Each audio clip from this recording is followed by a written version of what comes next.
इस सूत्र में बताया है दो शक्तियां हैं। एक का नाम है दृक् शक्ति, दृक् शक्ति। दूसरी का नाम है दर्शन शक्ति। दर्शन शक्ति। दृक् शक्ति मतलब देखने वाली शक्ति, देखने वाली मतलब जानने वाली, चेतन। दर्शन शास्त्रों में देखने का मतलब सिर्फ आंख से देखना नहीं होता, सभी इंद्रियों से देखा जाता है।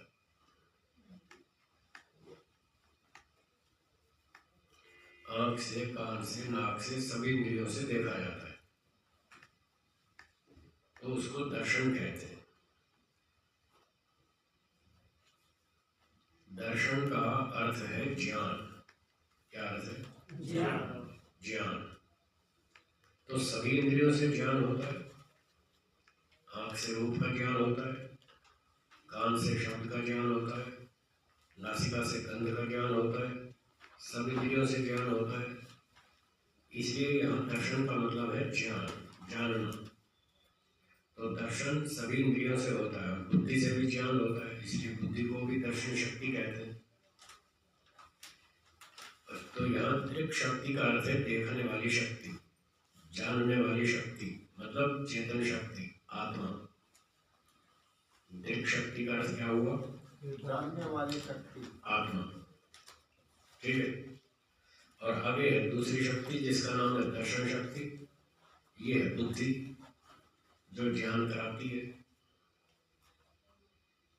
आत्मा ज्ञान करता है, ज्ञान प्राप्त करता है, और बुद्धि उसको ज्ञान कराती है। रूप, रस, गंध, शब्द, सुख, दुख आदि चीजों का ये ज्ञान कराती है। तो दो शक्तियां हो गई, बुद्धि और आत्मा। बुद्धि का नाम क्या है? दर्शन शक्ति। हाँ। और आत्मा का नाम दृक् शक्ति। ठीक है। अब सूत्र में कह रहे हैं दृक् दर्शन शक्तियों एक आत्मता, दो चीजों को एक मान लेना।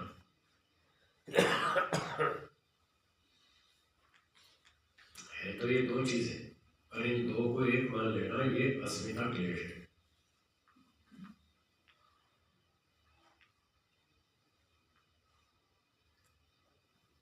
उदाहरण के लिए एक व्यक्ति ने 100 ग्राम मिठाई खाई, उसको रसना इंद्रिय से मिठाई का ज्ञान हुआ, रसना इंद्रिय से मन तक सूचना पहुंच गई, मन से फिर आत्मा को पता लगा कि भाई ये मिठाई का स्वाद आ रहा है।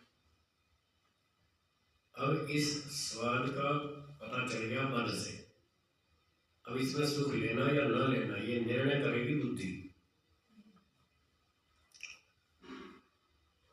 इसलिए बुद्धि का एक काम सांख्य दर्शन में बताया, सुख दुख का भोग कराना।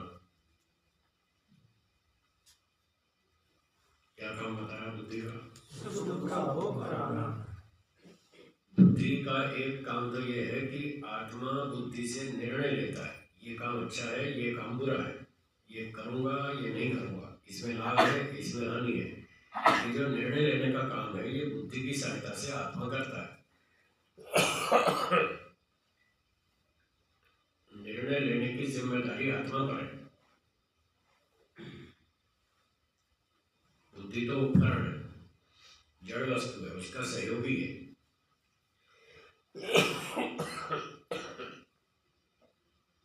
जैसे पहले बताया था, पेन से आपने अच्छे शब्द लिए तो इनाम किसको मिलेगा? पेन को या आपको? हमको मिलेगा। हमने पेन से लिखा, पेन तो साधन है, और पेन से गालियां लिखो तो पेन को दंड नहीं मिलेगा, वो तो जड़ पदार्थ है। जड़ वस्तु को ना दंड और ना इनाम, वो तो चेतन की जिम्मेदारी है। चेतन को ही दंड मिलता है, चेतन को इनाम मिलता है। अब बुद्धि से जो आत्मा निर्णय लेगा उसकी जिम्मेदारी तो आत्मा पर है, वो चेतन है, बुद्धि तो उपकरण है। जैसे पेन अपना काम कर देता है, आप जो लिख दो वैसा लिख देगा, तो बुद्धि से हम जैसा निर्णय लेंगे बुद्धि वैसा निर्णय दिलाएगी, केवल हेल्प करती है, मदद करती है निर्णय लेने में, जैसे पेन लिखने में मदद करता है। तो बुद्धि का एक काम हो गया, जब आत्मा निर्णय लेता है तो बुद्धि उसको सहयोग करती है।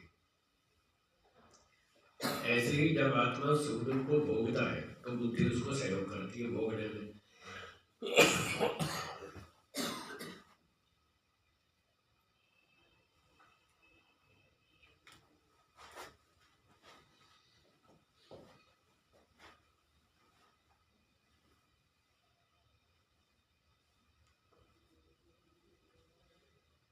अब जब एक व्यक्ति 100 ग्राम मिठाई खाता है तो उसकी सूचना रसना इंद्रिय से मन के पास, मन से आत्मा के पास, फिर आत्मा बुद्धि से उसको भोगता है कि ये अच्छी मिठाई है, इसको सुख लूँ ना लूँ, क्या लूँ क्या करूँ। तो बुद्धि से निर्णय लेता है कि हाँ लो लो, अच्छी है, स्वादिष्ट है, बढ़िया है, क्यों नहीं लेना, लो इसका सुख। तो सुख लेने में बुद्धि भी उसको सहयोग कराती है। अब जब वो सुख जो लेता है आत्मा, उसमें क्या होता है, मिठाई 100 ग्राम में से 1 माइक्रो मिलीग्राम भी आत्मा में एंटर नहीं करती। 1 माइक्रो मिलीग्राम भी आत्मा में मिठाई नहीं घुसती। सिर्फ उसको जानकारी होती है ये अच्छा स्वाद है, ये बढ़िया स्वाद है, ये अच्छा है, स्वादिष्ट है, ऐसा है वैसा है, बस ज्ञान होता है केवल। इसलिए उसका नाम है दिक शक्ति, देखने वाली शक्ति। सिर्फ ज्ञान मात्र करती है वो, और कुछ नहीं। मिठाई उसमें एंट्री नहीं करती। लेकिन जब व्यक्ति 100 ग्राम मिठाई खाता है तो वो ये अपने अंदर यही सोचता है मैंने मिठाई खाई। जैसे कि मिठाई उसके अंदर चली गई, आत्मा के अंदर। आत्मा के अंदर तो कुछ भी नहीं गया, वो तो चेतन शक्ति है, चेतन वस्तु में एंट्री होती नहीं जड़ पदार्थ की। अप्रति संक्रमण बताया था, वो घुलती मिलती नहीं किसी भी चीज में, न आत्मा किसी चीज में घुलता मिलता, न कोई जड़ वस्तु आत्मा में घुलती मिलती, दोनों अलग अलग रहते हैं, बस जानकारी होती रहती है, इतना ही काम है। तो जब व्यक्ति मिठाई खाता है तो ये मानता है कि मिठाई मैंने खाई, जैसे कि मिठाई उसके अंदर चली गई हो, 100 ग्राम मिठाई। बस इसी का नाम अस्मिता क्लेश है। वो मिठाई आत्मा में तो गई नहीं, और वो मान लेता है मुझ में चली गई। केवल मिठाई का ज्ञान मात्र हुआ था, उस ज्ञान मात्र को उसने अपने अंदर मिठाई की प्राप्ति मान लिया। बस ये है अस्मिता क्लेश।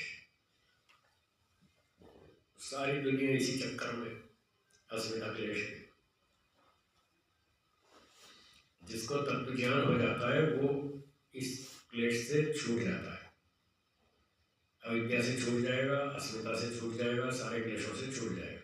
तत्व ज्ञान ही इसका उपाय है। अस्मिता क्लेश समझ में आ गया है जी? आ गया ना? ये अस्मिता शब्द ये समाधि कुछ में भी आता है, समाधि में उसकी अस्मिता लिया नष्ट दिया, तो यहाँ क्या मतलब है इसका? यहाँ मतलब है भ्रांति, एक तरह की भ्रांति। वहाँ है समाधि, शब्द एक ही है, अर्थ अलग अलग है। शब्द कोश में एक ही शब्द के बहुत सारे अर्थ लिखे, तो यहाँ अलग अर्थ है, वहाँ अलग अर्थ है, शब्द वही है। स्वामी जी मन का मतलब आत्मा से सीधा संबंध नहीं है सीधा है, मन का भी और बुद्धि का भी और अहंकार का भी, तीनों का। जैसे ये 3 उंगलियां हैं, 1 2 3, इन तीनों का हथेली के साथ सीधा संबंध है, वाया वाया कनेक्शन नहीं है, सीधा। ये मन है, ये अहंकार है, ये बुद्धि है, तीनों उंगलियां सीधी सीधी हथेली के साथ जुड़ी हुई है। ऐसे ही मन बुद्धि अहंकार तीनों आत्मा के साथ ऐसे ही जुड़े हुए हैं जैसे ये 3 उंगलियां हथेली के साथ जुड़ी हैं डायरेक्ट। तो आत्मा कभी मन से काम ले लेता है, कभी बुद्धि से, कभी अहंकार से, तीनों से काम लेता है साथ साथ। जैसे मिठाई खाई है तो मन में लगा अच्छा, कोई बुद्धि निर्णय लिया, मन पे जो सूचना आई कि ये जलेबी है, फिर उसने सूचना मन ने आत्मा को दे दी, भाई ऐसी जलेबी है, ऐसा स्वाद है। अच्छा, मन ने दे दी आत्मा। हाँ, इंद्रिय पहले रसना इंद्रिय जलेबी का स्वाद लेगी, फिर रसना इंद्रिय मन को देगी, फिर मन आत्मा को देगा, फिर आत्मा बुद्धि से विचार करेगा भी क्या करें, इसका लेवे कि नहीं लेवे। तो बुद्धि कहती है हाँ ले लो, अच्छा है, बढ़िया है, ले लो। तो फिर वो स्वाद ले लेता है, बस ऐसे फंस जाता है उसमें। स्वामी जी, हाँ जी, ये जड़ शरीर में चेतन आत्मा घुस जाती है ना, हाँ, आत्मा जड़ जड़ जड़ शरीर है ना, हाँ, शरीर इसमें जड़ है, चेतन इसमें आत्मा चेतन को आत्मा घुस जाती है। ईश्वर घुसेड़ता है, वो आत्मा खुद नहीं घुसती, ईश्वर इसमें घुसेड़ देता है, चल भाई तू अपना कर्म फल भोग। ऐसे कोई कोई अपराधी खुद अपने आप जेल में जाना चाहता है, जबरदस्ती पुलिस वाले उसको ठूस दे जेल में, तो ईश्वर पुलिस वाला वो पकड़ के आत्मा को ठूस देता है इस शरीर में, चल तू अपना दंड भोग। हाँ जी, ये स्वामी जी भोग कराने वाली बुद्धि, लेकिन भोग न कराने वाली भी है स्वामी जी। किसी चीज का निषेध करती है, ये नहीं लेना, निर्णय करती है। वो निर्णय भी बुद्धि ही करती है जी मतलब बुद्धि की सहायता से आत्मा निर्णय लेता है। जी अगर कड़वी कुनीन खाने को दे दे डॉक्टर साहब, जी तो फिर वो जब मुंह में रखता है तो बहुत खराब लगता है, जी तो कितने बच्चे तो उलट देते हैं, नहीं खाते दवाई, तो उनकी बुद्धि से वो निर्णय लेते हैं तो बहुत कड़वा है, नहीं खाएंगे, वो फेंक देते हैं। जो बुद्धिमान है, समझदार है, वो कहता है खाऊंगा नहीं तो ठीक कैसे होऊंगा, दवा तो खानी पड़ती है, वो फिर बुद्धि से ये निर्णय लेता है भले ही कड़वी है पर खा लो, क्या करें, ठीक होना है तो खानी पड़ेगी। तो ऐसे वो बुद्धि से निर्णय लेकर फिर उस दवाई को खा लेता है, ऐसी बात। हाँ बोलिए मुझे प्रकरण आ गया, वैसे इस समय बोल सकते हैं नहीं। बोलिए बोलिए। तो जब हम सांस को बाहर निकालते हैं या वर्ण का उच्चारण करते हैं, इसका प्रमाण वहाँ पे मिलता है, यहाँ तो अस्मिता दिखाया, पृथकता है इनकी दोनों की। यदि एक को मान लेता तो अविद्या के क्षेत्र में खड़ा हो जाएगा। हाँ, तो आत्मा बुद्धया समेत या अर्थांगों यूं करते वहाँ जो आवाज हम निकाल रहे हैं, इसका वहाँ प्रमाण ले सकते हैं। वर्ण उच्चारण में जो दिया है आत्मा बुद्धिया समेत अर्थान, हाँ हाँ, आत्मा बुद्धि से अर्थों का विचार करके हाँ जी फिर वो मन को प्रेरित करता है। हाँ, ठीक। जठरने करके फिर हाँ, वहाँ ठीक। हाँ, ले सकते। आत्मा बुद्धि से निर्णय लेता है मुझे क्या बोलना है, हाँ जी वो सारा विचार करके फिर मन को कहता है भाई बोल, फिर मन जो है वो जठराग्नि को धक्का मारता है, जठराग्नि में यहाँ ऊपर छाती में लाभ को लेके यहाँ पे तालु कंठ से टकराती है और फिर आवाज निकलती है, इस तरह। ठीक बात है। हाँ जी बोलिए। मुझे कई लोग जो अस्मिता क्लेश है उसको ऐसा व्याख्या करते हैं कि शरीर और आत्मा को एक मानना। ये अस्मिता की व्याख्या गलत है, क्योंकि इस सूत्र में शरीर को कहने वाला कोई शब्द उपस्थित नहीं है। दर्शन शक्ति जो है ये बुद्धि का नाम है, शरीर का नहीं है। और शरीर को आत्मा मानना ये तो अनात्म स्वात्म जाति अविद्या, वो तो अविद्या में आ गया। अनात्मा को आत्मा समझना अविद्या है, ये बात तो शरीर को आत्मा समझना ये तो अविद्या में आ चुकी है। तो यहाँ बुद्धि को आत्मा समझना ये अस्मिता है। ठीक है, क्या वो नहीं बोलता? टाइट है जी बहुत ज्यादा। टाइट टाइट है, है जी, नीचे टाइट है। धक्का मारो, यहाँ से मारो धक्का। ये नीचे से उठा देखो। अच्छा ये नहीं खुल रहा, ये बोल दे।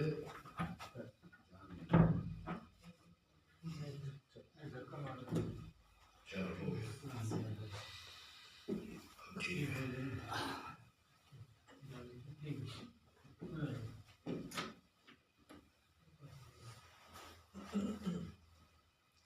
हाँ जी आगे चले। अस्मिता क्लेश ठीक हो गया, समझ में आ गया ना? अब अगला सूत्र देखिए, सातवां। बोलिए, सुखानुशयी राग। अगला सूत्र बोलिए, दुखानुशयी द्वेष। ये दो सूत्र हैं राग और द्वेष को बताने वाले। सुखानुशयी, जब व्यक्ति सुख भोगता है उसके पश्चात रहने वाला, अनुशयी उसके पश्चात रहने वाला या उत्पन्न हो जाने वाला, सुख भोगने के बाद जो उत्पन्न होता है उसका नाम है राग। जैसे अभी बताया कि एक व्यक्ति ने 100 ग्राम जलेबी खाई और उसने सुख लिया, बड़ी अच्छी जलेबी है, स्वादिष्ट है, बहुत मजा आ गया। जब इस तरह से वो अपने अंदर विचार करता है मजा आ गया, बहुत बढ़िया सी जलेबी, तो इससे उसके मन पर एक छाप लगती है कि जलेबी बहुत अच्छी थी, इस तरह की छाप बनती है। ये छाप क्या करेगी, कुछ दिनों बाद फिर आत्मा में इच्छा उत्पन्न करेगी, आज फिर जलेबी मंगाओ, आज फिर जलेबी खाएंगे, आज फिर उसका सुख लेंगे। इस तरह से जो ये विचार उठता है, इसका नाम है राग। सुखानुषयी राग। सुख भोगने के बाद उसमें जो आसक्ति बन जाती है, जलेबी में आगे आगे जिस भी वस्तु का सुख लेंगे उसमें आसक्ति हो जाती है। इसका आसक्ति अटैचमेंट का नाम है राग। सुख लेंगे तो राग होगा, सुख नहीं लेंगे तो नहीं होगा। सुख लेना या न लेना वो आपके हाथ में है। कल परसों बताया था ना कि मैं सुख नहीं लूंगा, मन का नियंत्रण करना मेरे हाथ में है, मैं नहीं लूंगा। मैं जीवन रक्षा के लिए खाऊंगा, दाल रोटी सब्जी खीर पूरी हलवा मिठाई जलेबी जो भी खाना है, जीवन रक्षा के लिए भोजन आवश्यक है, इसलिए खाऊंगा, सुख लेने के लिए नहीं। जब हम मन में दोहराते हैं वाह मजा आ गया, तो बस आपने सुख ले लिया। तो ये वाक्य नहीं बोलना कि मजा आ गया, ये नहीं बोलना। कोई पूछे कि भोजन कैसा था, कहो भोजन अच्छा था, बढ़िया था, स्वादिष्ट था, बुद्धिवर्धक था, आयुवर्धक था, रोगनाशक था, पुष्टिकारक था, ये सब बोलो। ये मत कहो कि मजा आ गया। मजा आ गया तो फंस गए, वहीं फंसेंगे, वहीं राग होगा। तो मजा लेने के लिए नहीं खाना। मजा लेंगे तो फिर सजा मिलेगी। जिस दिन वो भोजन नहीं मिलेगा उस दिन दुखी होंगे, फिर ये सजा भी भोगनी पड़ेगी।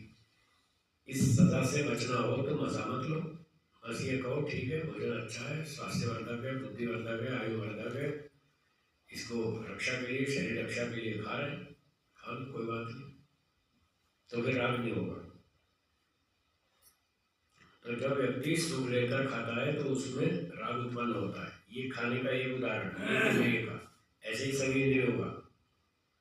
पांचों इंद्रियों के 5 विषय हैं। किसी भी विषय में आप सुख लेंगे, देखने में, सुनने में, सूंघने में, चखने में, छूने में, कहीं भी सुख लेंगे, सब जगह राग होगा।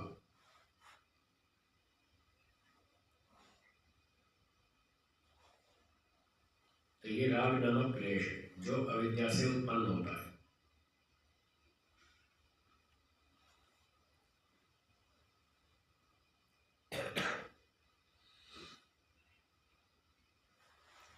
कौन सी अविद्या से उत्पन्न होता है?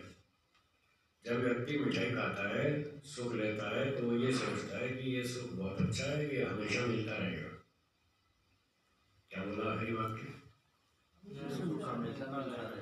ये हमेशा मिलता रहेगा, ये अविद्या है, हमेशा नहीं मिलेगा,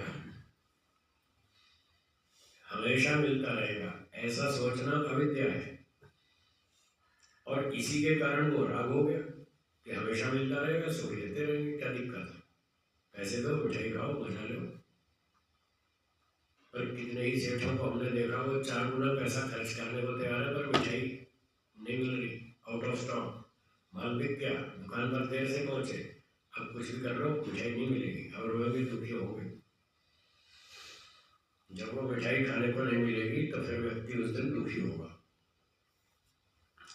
तो ये दुख क्यों हो रहा है? ये राग के कारण हो रहा है। ये राग क्यों हुआ? अविद्या के कारण। किसी की मृत्यु हो गई, अब उसके मरने पे हमको दुख हो रहा है। क्यों हो रहा है?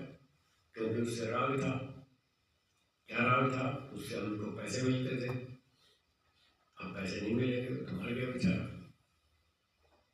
पैसे मिलते थे, सम्मान मिलता था, सहयोग मिलता था, सेवाएं मिलती थी, बहुत सारे लाभ होते थे, अब वो सारे खो गए, इसलिए रोने बैठे, दुखी हो गए। ये दुख क्यों हो रहा है? क्योंकि ये मान लिया था कि ये व्यक्ति हमेशा मुझे ऐसे ही सुख देता रहेगा। ये अविद्या थी।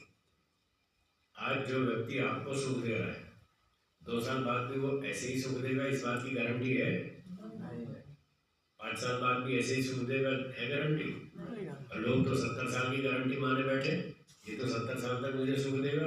मूर्खता नहीं तो क्या है? यही तो अविद्या है। इसी अविद्या के कारण उसमें राग हो जाता है।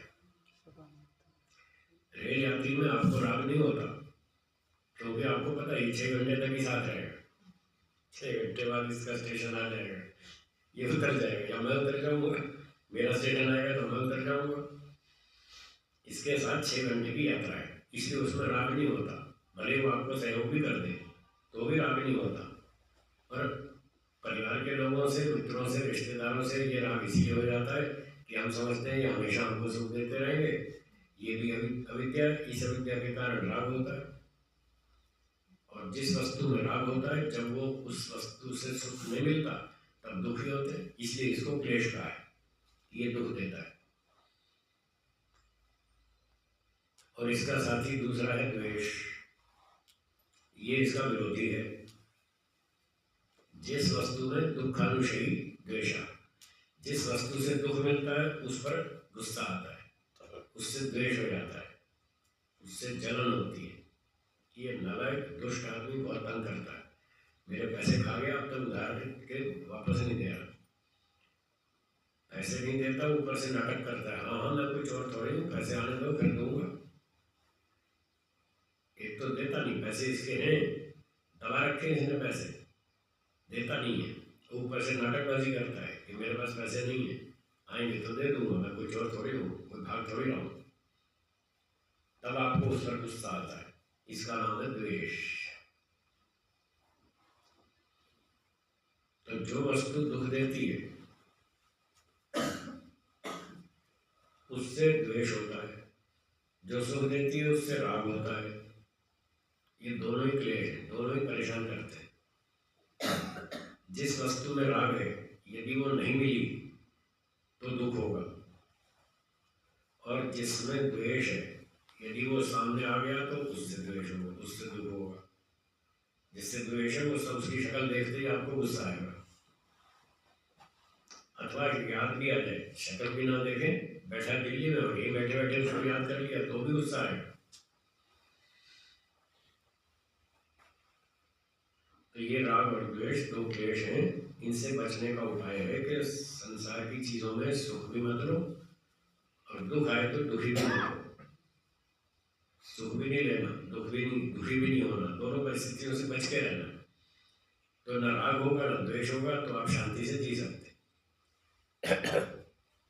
इस अवस्था का नाम वैराग्य है। राग भी नहीं, द्वेष भी नहीं, दोनों नहीं, बीच में न्यूट्रल, जीरो पे खड़े। इधर गए तो राग हुआ, इधर गए तो द्वेष हुआ, बीच में खड़े रहो जीरो पे, ये न्यूट्रल, ये वैराग्य है। स्वामी जी पैसा वापस नहीं दिया तो द्वेष तो होगा ना। उसके लिए उत्तर ये है, योस्मा द्वेष्टि तंगो जंगे नदम, उसको ईश्वर की कोर्ट में डाल दो, भगवान उससे वसूल कर लेगा और आपको चुका देगा। दुखी नहीं होना, हम दुखी होने के लिए पैदा हुए, सारा जीवन दुखी होते रहे। आज ये तंग करता है, कल वो करता है, फिर वो करता है, फिर वो करता है, लाखों लोग हैं, कोई ना कोई रोज परेशान करता है। आप तो सारा जीवन रोते ही रहेंगे, क्या रोने के लिए आए थे? हमारे स्कूल में एक टीचर थे मिस्टर डोगरा, हमेशा खुश रहते थे और सब बच्चों को खुश करते रहते थे, हंसाते रहते थे। कोई बच्चे को देखा ये उदास सा है तो कहते थे क्यों पुत्र रोने क्यों? फिर रोने वास्ते बड़ा प्रिंसिपल जो बैठा है तुझे ठेका लिया रोने का, खुश रहा करो। पंजाबी से, पंजाबी भाषा में ऐसे बोलते हुए, रोने के लिए तुम्हारा प्रिंसिपल जो बैठा है, तुम क्यों रो रहे हो, तुम खुश रहो। ऐसे बच्चों को हंसा देते थे, दो चार वाक्य बोल मार के। तो हम कोई रोने के लिए थोड़ी आए, खुश होकर जीने के लिए आए। तो उसका समाधान ये है, कोई आपके पैसे खा गया, नहीं देता, आपको समझ में आ गया ये नहीं देगा, तो उसको याद कर करके दुखी ना हो, उसको ईश्वर के न्यायालय पर छोड़ दे। तो ईश्वर न्याय कर लेगा।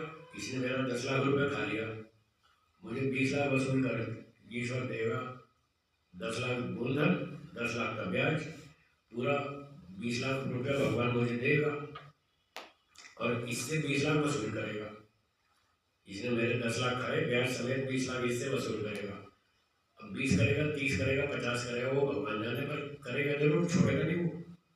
ईश्वर न्यायकारी है, हाँ या ना? हम ईश्वर के राज्य में रहते हैं, हम सब उसकी प्रजा है, वो हमारा राजा है। कोई हम पर अन्याय करेगा तो ईश्वर बैठा है, वो देखता है उसको। वो उसको दंड देगा, पूरा वसूल करेगा। कैसे करेगा ये और समझ लीजिए, फिर आपकी टेंशन खत्म हो जाएगी।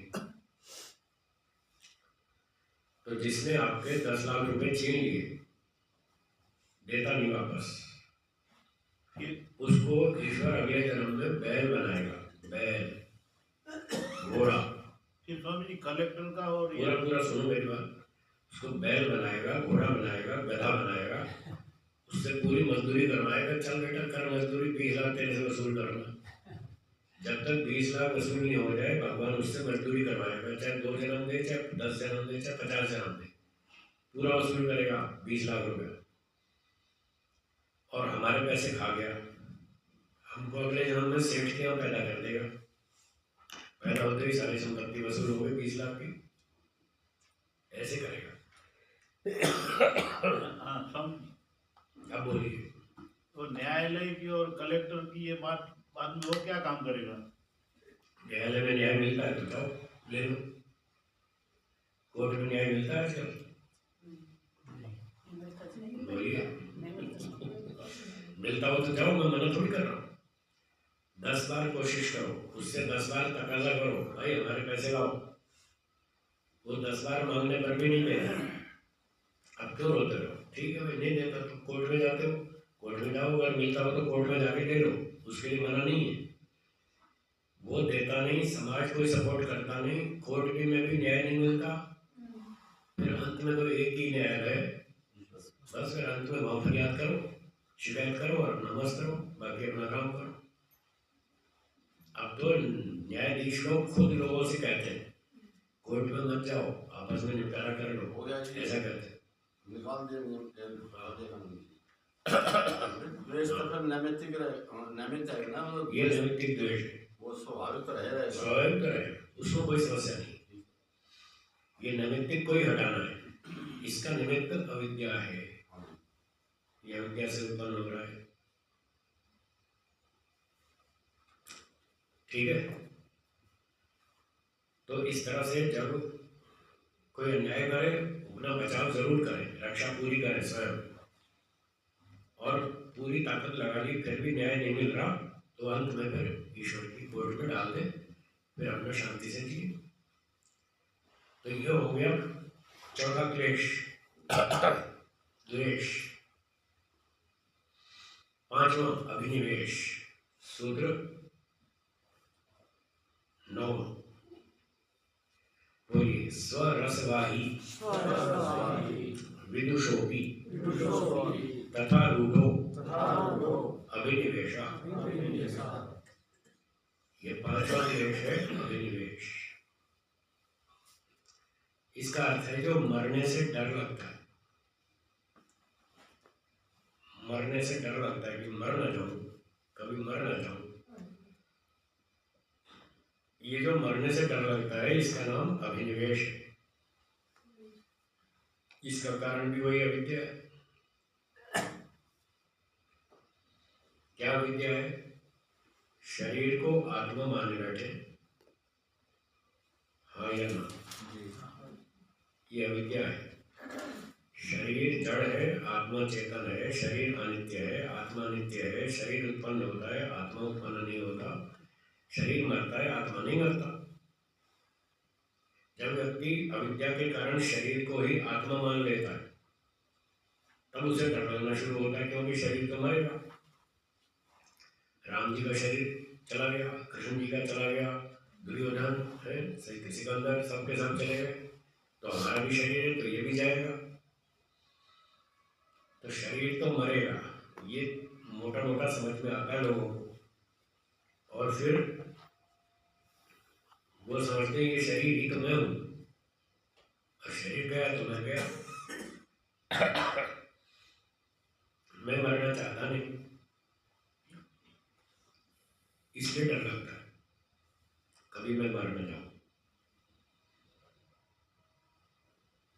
जो कभी नहीं मरने वाला है उसको डर लगता है मैं कभी मरना।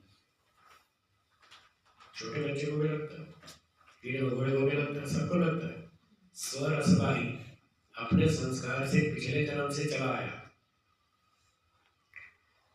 विदुषों भी, बड़े लिखे आदमी को भी डर लगता है साइंटिस्ट को भी डर लगता है मैं मरना चाहूँ, सेठ को भी लगता है, प्रधानमंत्री को भी लगता है, राष्ट्रपति को, सबको लगता है। जिसमें अविद्या है उनको सबको मरने से डर लगता है। वो सब के सब शरीर को आत्मा माने बैठे हैं, ये अविद्या है, इस वजह से उनको डर लगता है। और जिसको तत्व ज्ञान हो जाए उसकी अविद्या हट जाएगी, फिर उसको डर नहीं लगेगा। तत्व ज्ञान क्या होगा? ये होगा कि मैं आत्मा हूँ, मैं शरीर नहीं हूँ, शरीर से अलग चीज हूँ।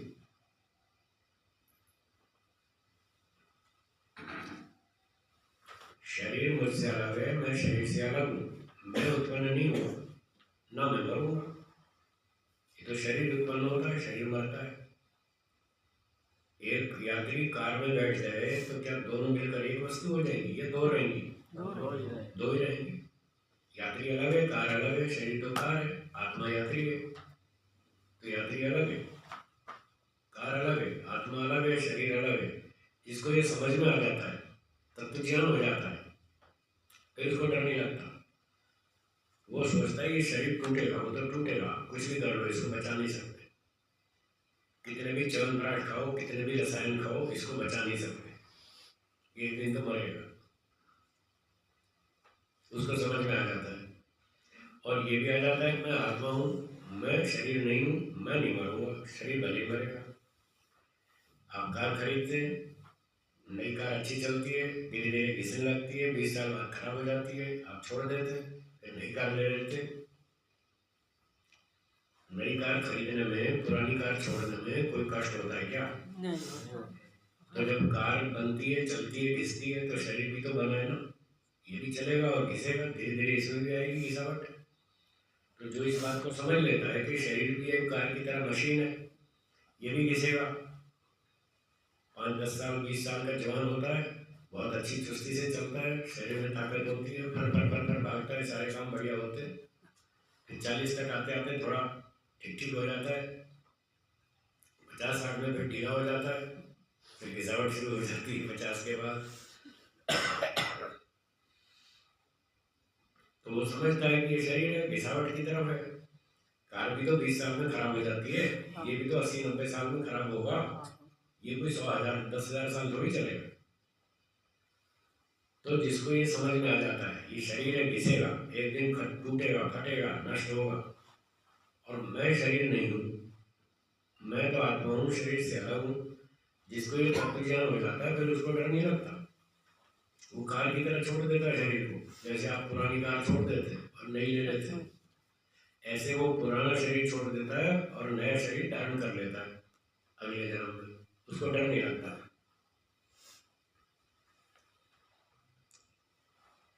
और जिसको अच्छा ऊंचा तत्व ज्ञान हो जाए वो तो कहता है ये कार मुसीबत है, रोज इनमें रिपेयरिंग करनी पड़ती है, रोज नहाना धोना, रातों मंजन स्नान, ये वो 25 झंझट है, इसके पीछे कितना तो टाइम खराब होता है हमारा।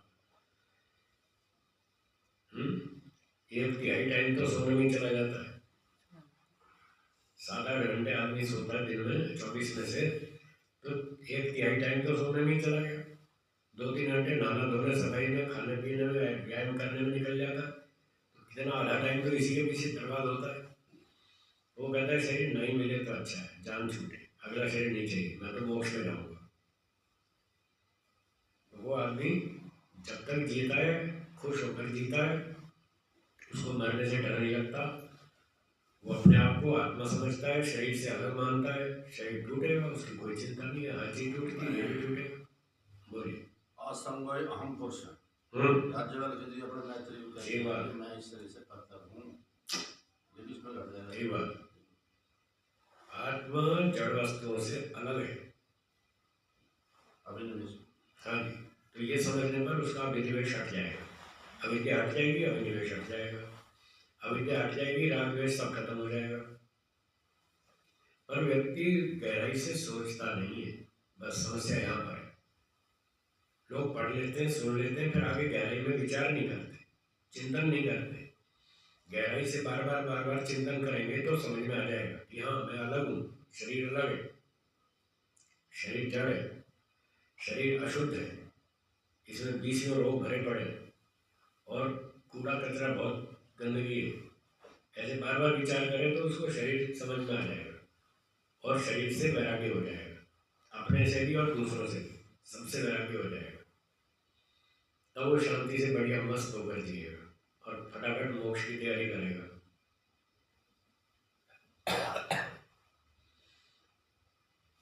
ये हो गए 5 क्लेश। तो प्रसंग था क्रिया योग का, पहले सूत्र से क्रिया योग शुरू हुआ था।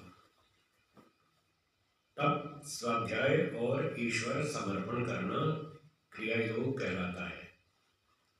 इसका लाभ क्या है? क्लेशों को कमजोर करना और समाधि की ओर आगे बढ़ना, ये इसके 2 फायदे थे। तो 5 क्लेश प्रसंगवश बता दिए, ये 5 क्लेश है, इनको धीरे धीरे कमजोर करना है और अंत में समाधि के बाद नष्ट करना है। तो जब व्यक्ति इस योग को करता है तो धीरे धीरे उसकी उन्नति होती जाती है, क्लेश उसके कमजोर होते जाते हैं, फिर समाधि प्राप्त होती है। फिर समाधि में उसको ईश्वर से ज्ञान, बल, आनंद आदि आदि शक्तियां प्राप्त होती हैं। उन शक्तियों की सहायता से 5 क्लेश पूरी तरह से नष्ट हो जाते हैं। जब ये पूरे नष्ट हो जाते हैं तो उसका मोक्ष हो जाता है।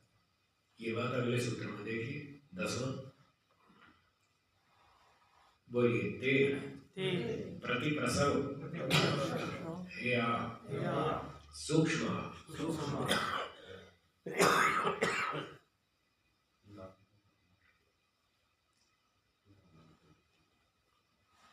ते का मतलब वे 5 क्लेश।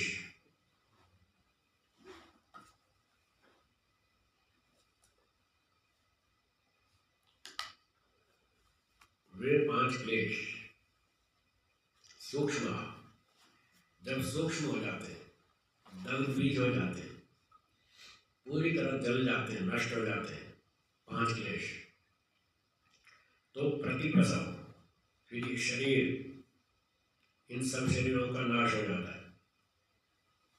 शरीर और उसके साथ मन, बुद्धि, इंद्रियां, जितने भी सारे जड़ पदार्थ थे, स्थूल शरीर, सूक्ष्म शरीर, ये सब नष्ट हो जाते हैं। प्रतिप्रसव है या छूट जाते हैं, आत्मा से अलग हो जाते हैं और आत्मा अलग हो जाता है, उसकी मुक्ति हो जाती है, इन सब पदार्थों से छूट जाता है, अलग हो जाता है। इसका नाम मुक्ति है। जो 4:34 में हमने बात की थी, पुरुषार्थ शून्यानाम गुणानाम प्रतिप्रसव, वह भी था प्रतिप्रसव, यह भी प्रतिप्रसव, विनाश। तो सारे क्लेश नष्ट होने पर शरीर आदि सब तत्वों का विनाश हो जाता है, सब टूट फूट के खत्म हो जाते हैं, आत्मा इनसे छूट जाता है, उसकी मुक्ति हो जाती है। तो लोग बड़ी बड़ी अटकल लगाते हैं, साहब एक राजा है, क्या राजा की मुक्ति नहीं हो सकती? एक सैनिक है, वो देश के लिए शहीद हो जाता है, क्या उसको मुक्ति नहीं मिलेगी? नहीं मिलेगी। ऐसे मिलती है मुक्ति, शहीद होने से नहीं मिलती। शहीद होने से स्वर्ग मिलता है, ये ठीक है, मुक्ति नहीं मिलती। 8वीं 10वीं कक्षा में फर्स्ट आने पर गोल्ड मेडल तो मिल जाएगा, सीए की डिग्री नहीं मिलती। सीए की डिग्री तो उसकी परीक्षा पास करेंगे तब मिलेगी। तो मुक्ति तो केवल इसी शर्त पे मिलती है, किसी को भी। 5 क्लेश दग्ध बीज होने चाहिए तो होगी मुक्ति।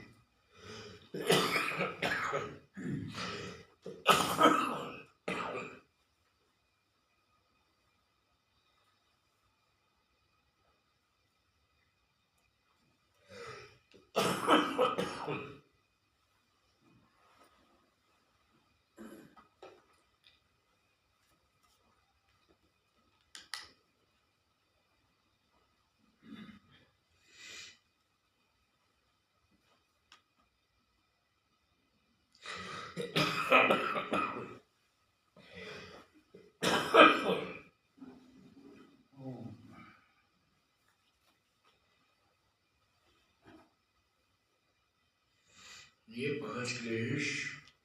स्वामी जी बोलने से भी खांसी होती है। हाँ, वो खांसी आती है थोड़ी देर, वो हो जाएगी और खत्म हो जाएगी।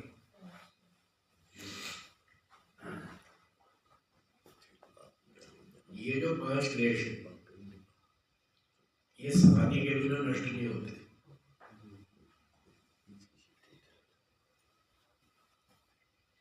तो पहले समाधि लगानी पड़ेगी। तो राजा की तो समाधि नहीं है, सैनिक की भी नहीं है, इसलिए उनकी मुक्ति नहीं होती। उनको मुक्ति में जाना है तो योगी बनना पड़ेगा, समाधि लगानी पड़ेगी, ब्राह्मण बनना पड़ेगा, सन्यासी बनना पड़ेगा, लंबी तपस्या करनी पड़ेगी, तब जाके मोक्ष होगा। सबके लिए एक ही नियम।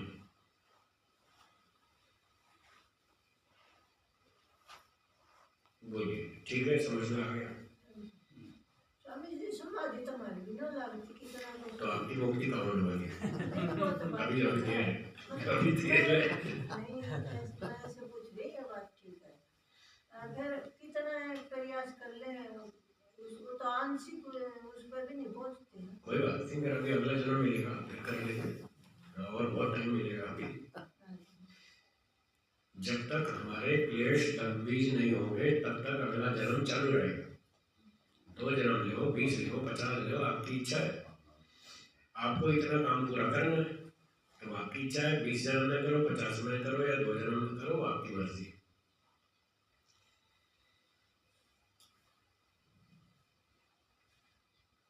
तो इस उत्तर पर है ते आह्लाद प्रति आह्लाद वाला जाएगा ना बीच में। अभी तो आगे है ना वो 14वां सूत्र। अच्छा, अभी तो ये 10वां पढ़ा आपने। हाँ, 11वां सूत्र देखिए आगे।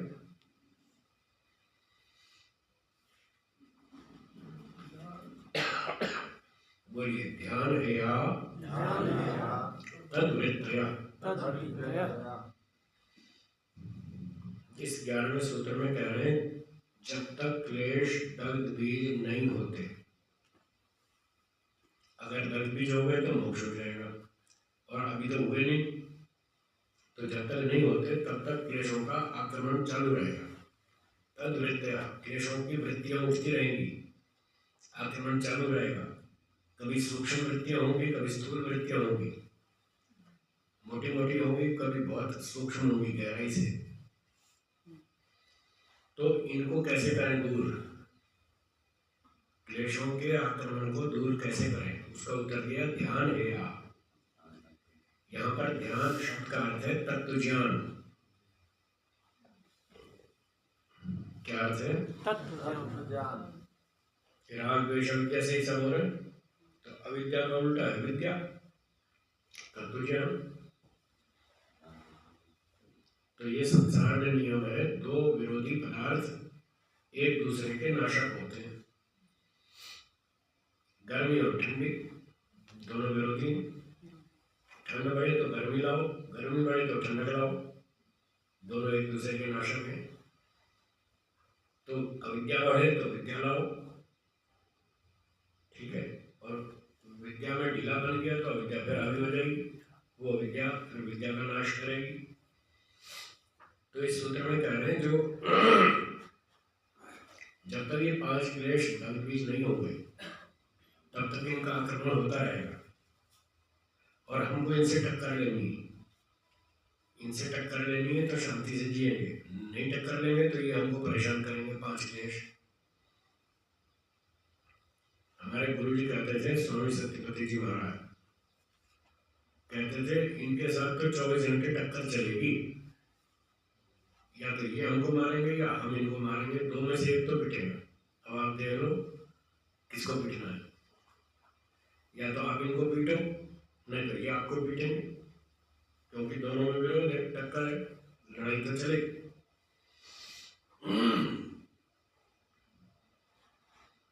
तो जब स्थूल वृत्तियां आक्रमण करें क्लेशों की, तो उसको तो हम क्रिया योग से ब्रेक लगा देंगे, दबा देंगे, जो शुरू में क्रिया योग बताया था। तब स्वाध्याय और ईश्वर प्रणिधान।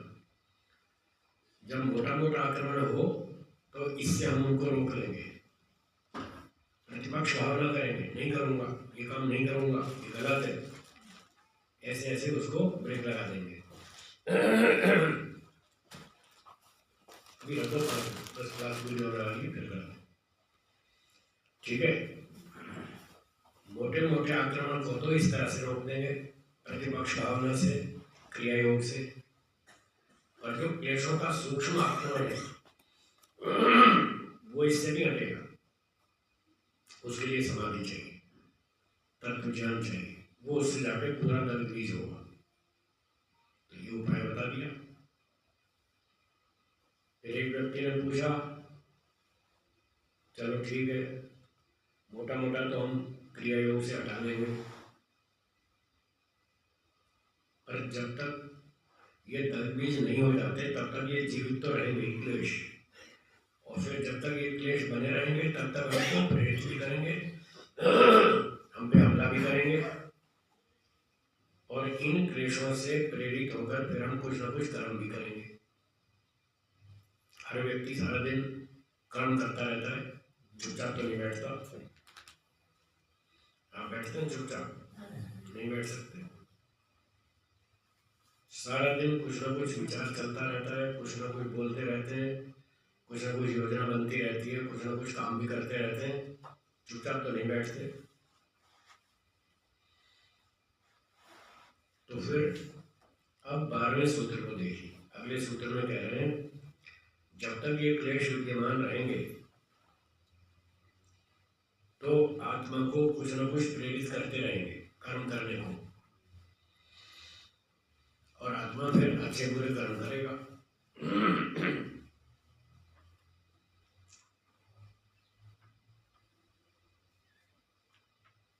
12वें सूत्र का पहला शब्द बोलिए। क्लेश।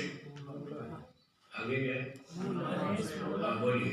क्लेश मूला कर्माशयो दृष्ट अदृष्ट जन्म वेदनीय। क्लेश मूला कर्माशय। अब क्लेश मूल वाला कर्माशय, मूल मतलब कारण, क्लेशों के कारण से जो व्यक्ति कर्म करेगा, कर्माशय मतलब कर्मों का भंडार, जो हम कर्म करेंगे, बहुत सारे कर्म करते रहते हैं दिन भर, तो इन 5 क्लेशों से प्रेरित होकर जब व्यक्ति कर्म करेगा तो उन कर्मों का फल, अब कर्म फल का विषय शुरू हो रहा है, उन कर्मों का फल, कुछ कर्मों का फल इसी जन्म में मिलेगा। दृष्ट जन्म वेदनीय।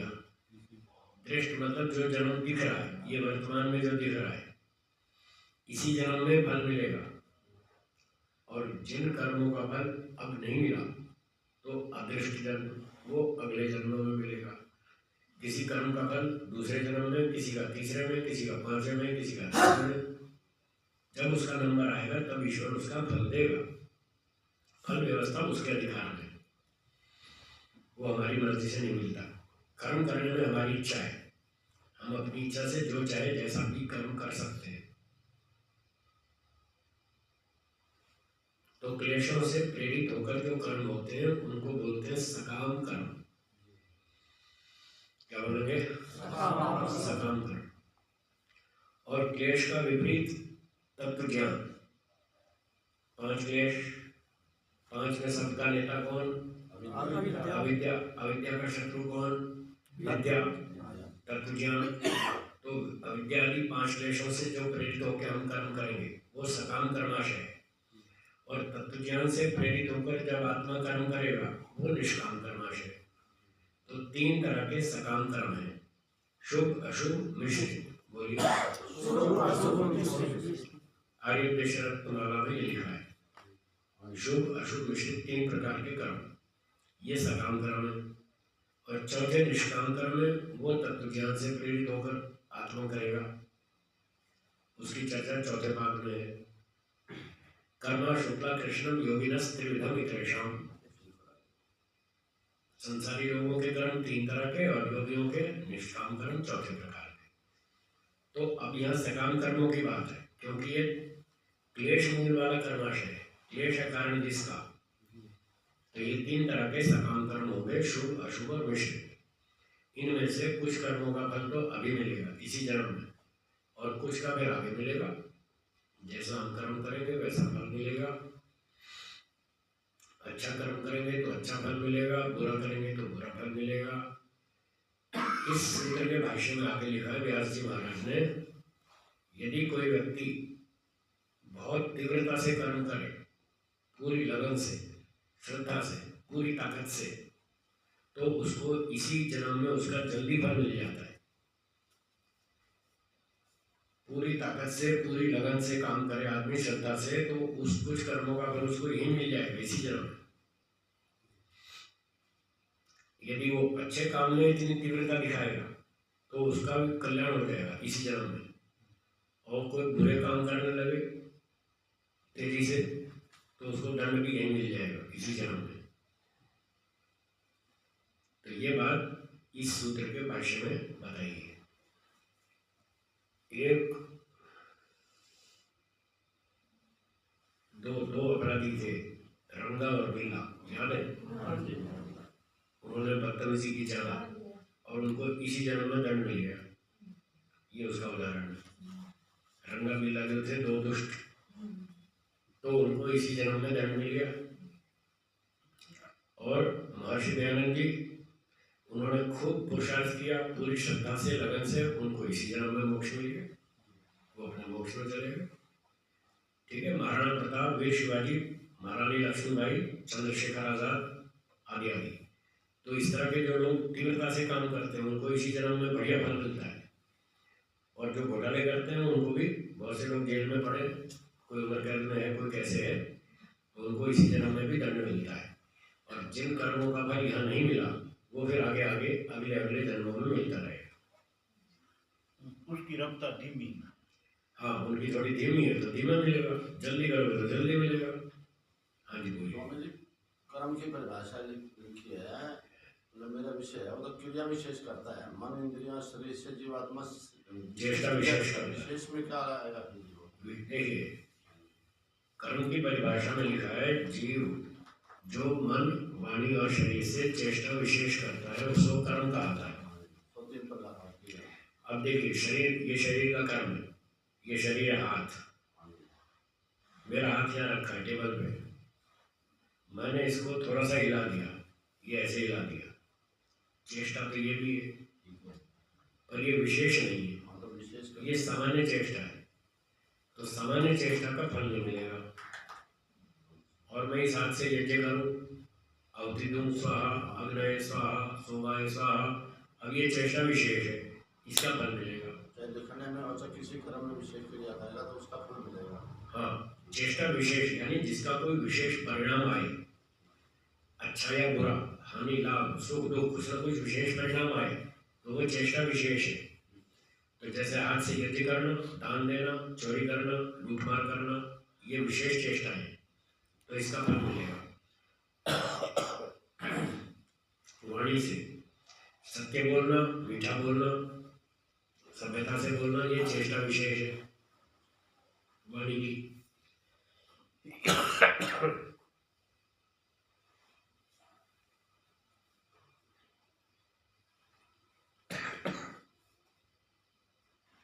और एक व्यक्ति ऐसे बैठे बैठे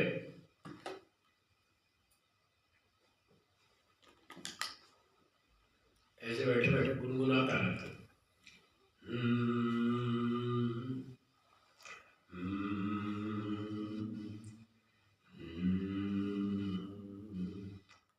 ये चेष्टा विशेष नहीं है, वाणी की सामान्य चेष्टा है, इसका कोई फल नहीं है।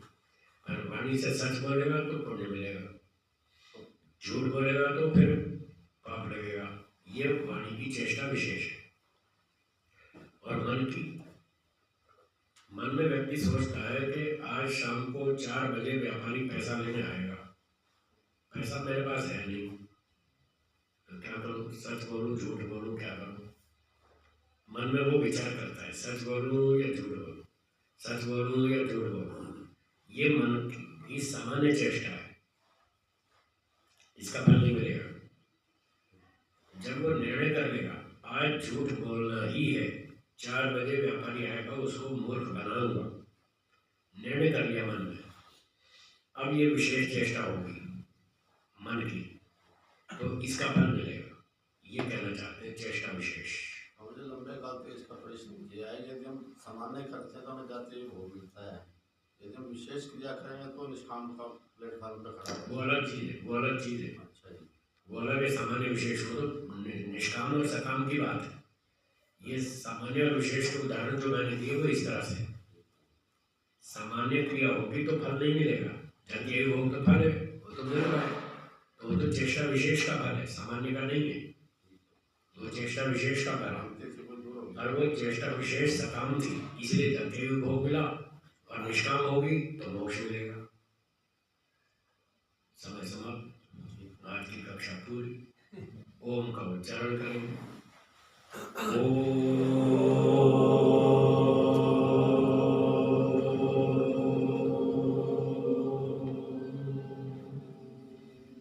सर्वेभ्यो नमः। सबको सादर नमस्ते जी। धन्यवाद।